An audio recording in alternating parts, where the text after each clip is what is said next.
Hi, நான் மேகலா. குலதெய்வ வழிபாடு. குலதெய்வ வழிபாடு செய்கிறதுக்கு ஒருத்தவங்க கொடுத்துருந்தாங்க. அவங்களோட குலதெய்வம் வந்து கருப்பசாமி, அங்காள பரமேஸ்வரின்னு சொல்லியிருந்தாங்க. முதல்ல பார்க்குறது குலதெய்வம் கருப்பசாமி. கருப்பசாமி வந்து தர்பை புல்லில் பிறந்தவர். கருப்பசாமி வழிபாடு செய்யும் பொழுது தர்பை புல் பயன்படுத்தலாம். தர்பை புல்லை வந்து கருப்பசாமிக்கு வச்சு வழிபாடு செய்யும் பொழுது அந்த நுனி பகுதி வந்து கிழக்கு பக்கமாக இருக்கும். தெய்வ காரியத்திற்கு வழிபாடு செய்யும் பொழுது கிழக்கு பக்கமாக தர்பை புல் வைத்து வழிபாடு செய்யணும். நம்ம வீட்டில் பூஜை அறையிலேயே தர்பை புல் வச்சுருந்தா தீய சக்திகள் அண்டாது. கருப்பசாமி வழிபாடு செய்யும் பொழுது பச்சை கற்பூரம் வந்து 18 பச்சை கற்பூரம் வச்சு தீபம் ஏற்றி வழிபாடு பண்ணணும்.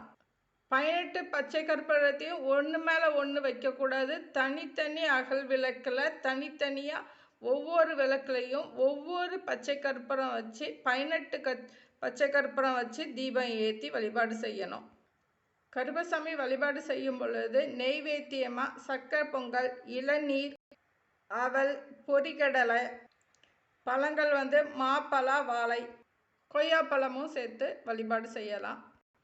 கருப்பசாமி வழிபாடு செய்யும் பொழுது சொல்லக்கூடிய மந்திரத்தை நான் கீழே கொடுத்துருக்கேன். அமாவாசை திதி அன்னைக்கு வழிபாடு செய்கிறது நல்லது. அடுத்து குலதெய்வம் அங்காள பரமேஸ்வரி. வீட்டில் அங்காள பரமேஸ்வரி ஃபோட்டோ இருந்துச்சுன்னா அதுக்கு எலுமிச்சம்பழம் மாலை, செவ்வரளி மாலையும் சாத்தலாம்.